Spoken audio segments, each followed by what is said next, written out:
ser Hitler. Não, eu ia chutar Hitler, a menos que tivesse outros nomes Melhores. absurdos. Exatamente. Né? Porque você nunca pode imaginar que um cara que matou 6 milhões de pessoas teria sensibilidade para pintar um quadro. Eu consigo imaginar. Mas eu imagino que a maioria das pessoas não imaginam. Não imaginaria. Eu entendo, concordo. Então, pegando a natureza pela natureza, a natureza, como esse quadro, ela me dá algumas certezas mais limitadas. Primeira certeza que a natureza me dá como quadro: existe um pintor. Mesmo que foi através de um algoritmo, mas teve alguém. O quadro me dá essa certeza. As tintas não iriam sozinhas para a tela formar uma coisa lógica. Esse quadro tem design, ele tem lógica. Mas aí você não tá sendo ceticão, você tá sendo... Não, tô sendo ceticão, você vai entender. Agora que vai entrar o cético. Esse quadro me mostra design, ele mostra lógica, ele mostra que tem alguém que o pintou. Mas quem me garante que esse alguém não é um Hitler? Porque o Hitler pintou esse quadro. Então, aí que vem ao lado do meu cético. Entendi. Essa sua certeza, o máximo que ela pode te dar é a ideia que existe um Deus. Sim. Vamos usar o nome Deus. Sim. Pode usar qualquer nome. Mas quem garante que esse cara não é um brincalhão cósmico que tá ferrando a gente aqui tudo? Bom, eu não tenho essa certeza. De verdade, eu não tenho. É uma coisa de acreditar mesmo. O que me dá intuição é que aquilo que você estava falando, a realidade parece ser boa no sentido de tem muita merda, mas as coisas vão caminhando, vão melhorando. Tipo, parece que tem algo dentro dessa realidade que quer progredir. Tá ligado? E isso é a evidência que eu uso pra que eu não tenha uma imagem desse Deus que eu acho que exista, mas eu não tenho nenhuma certeza das características dele. Aí que tá o ponto. Agora você chegou no ponto. Sim. E aí que vem o meu testemunho agora de fé. Eu, quando eu olho a natureza, ela me dá essa certeza. Não, tem que ter um design. Pá, o cara deve ter intenção, tudo. Tá. Só que ela não me responde se ele me ama. Ou se ele é um Hitler. Então a primeira coisa que eu tenho que trabalhar é a possibilidade de Deus existir. Depois que eu trabalhar essa possibilidade de Deus existir, eu vou trabalhar uma segunda possibilidade. Será que ele se revela? Será que ele consegue ficar pequeno bastante para me entender? Aí que eu começo a buscar na história das religiões por que aquele livro chamado Bíblia Sagrada é realmente a palavra dele ou não. É lógico que em 30 segundos não dá para eu resumir para vocês por que eu cheguei à conclusão que a Bíblia é a palavra de Deus e o Bhagavad Gita não. Eu precisaria de mais tempo, mas vamos deixar o beneplácito que eu fiz pesquisas para isso.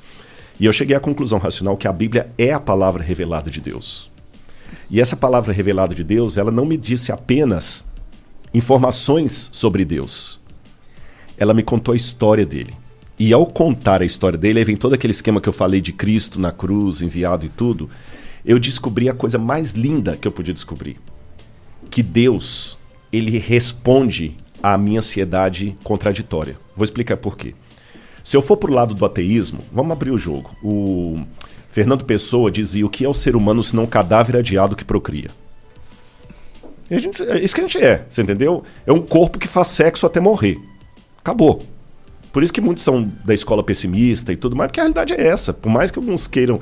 Não, mas dá dentro do pessimismo para viver numa boa? Não dá, desculpa. Pode até ser que alguém conheceu, mas não dá. Não dá para viver numa boa. A sobriedade, ela te incomoda. Você saber que mais cedo, mais tarde, você vai morrer ou vai enterrar alguém que você ama. Pô, caramba, isso é muito dolorido.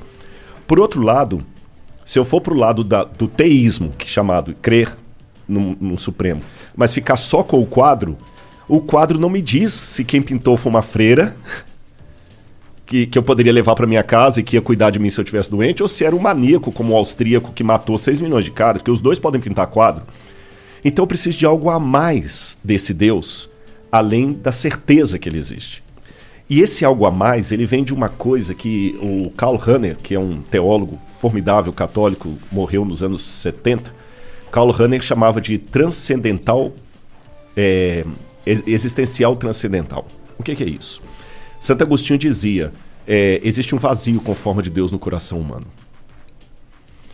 E nós nascemos com essa projeção para o transcendente. Se tem uma oração que até um ateu sinceramente pode fazer, é a seguinte: Senhor, que tu existas. Porque se ele existir, cara, é a melhor coisa que eu tenho para falar aqui para vocês. Se Deus de fato existir do modo como a Bíblia o revela, ou como ele se revela na Bíblia para corrigir, então fica tranquilo que ainda que você esteja morto, você viverá. Você está entendendo? Agora, eu tenho uma dificuldade aqui.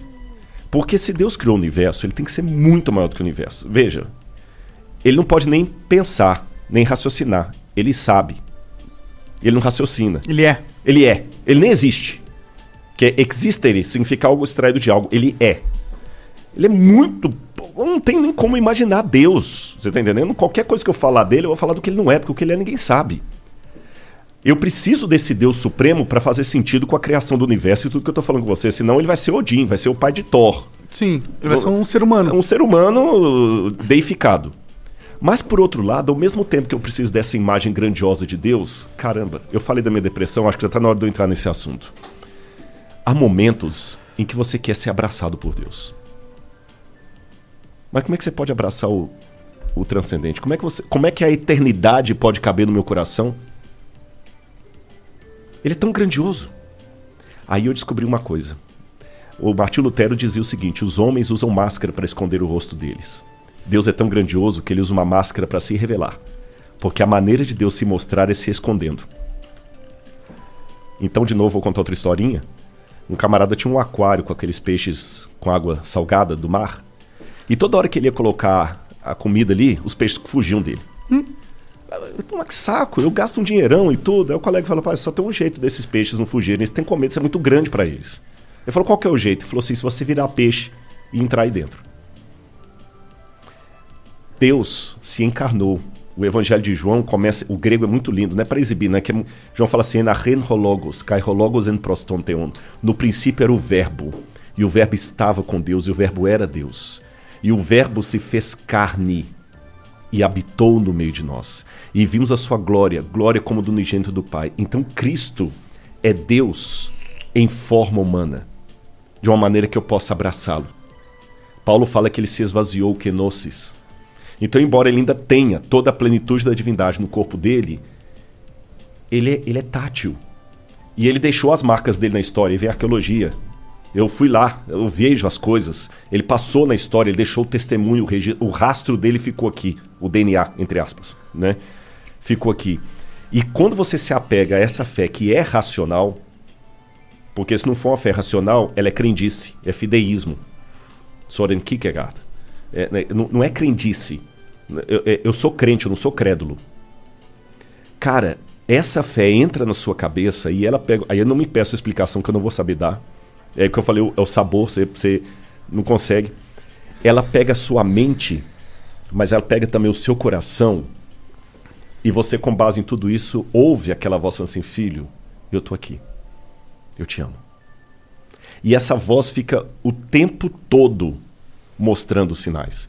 Eu estava muito nervoso quando eu vim para cá com essa ligação. Então, racionalmente falando, não é questão de fantasia não, racionalmente falando, Deus mandou 3 anjos.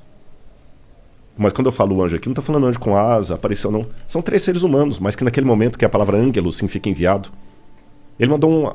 Eu estava muito chateado com a ligação do carinha lá, que queria saber quanto que eu ganhava, como se eu estivesse me enriquecendo nas coisas da igreja. Eu fiquei muito chateado. Eu falei: puxa vida, agora que eu queria entrar aqui num espírito light para conversar com vocês e tudo e tal. Aí veio o cara lá do hotel, eu fui pegar água. Ele nem deixou eu pagar. Não, Rodrigo Silva, meu irmão, você vai e Deus está te abençoando. Eu nunca vi o cara na minha vida. É lógico que ele me conhece do YouTube e tal, né? Sim, você entende o porquê. Eu entendo o porquê, não foi nada sobrenatural, mas... Sim. A mente da gente, Igor e Monark, ela busca parâmetros. Quando você compra um carro, você começa a ver aquele carro toda hora na rua. Parece que a humanidade toda comprou aquele carro. Não é? Não, sempre teve aquele carro ali, mas que agora que você comprou, sua mente procura regularidade. Quando você está em comunhão com Deus, você começa a ver ele agindo. Ele agindo. Aí veio na forma desses menininhos aqui, que veio abraçar. O menino veio, o Josué, me deu um abraço tão gostoso que eu senti Deus falando assim: tá vendo? Você vai lá. Eu vou estar com você. Então, por isso, assim, por nenhum fanatismo, eu acho que você já deve pegar que eu não sou fanático. Um fanático não chegaria ali brincando de paintball com você. Você entendeu? Não, fanático não deixaria eu fumar tabaco orgânico de boa aqui. Você tá entendendo? Sim, sim. Desde que você não faça xixi na minha cabeça. Não tem essas piras. Mas o que acontece? Porque Jesus conversava com todo mundo. Jesus conversava com o intelectual, com o Nicodemo.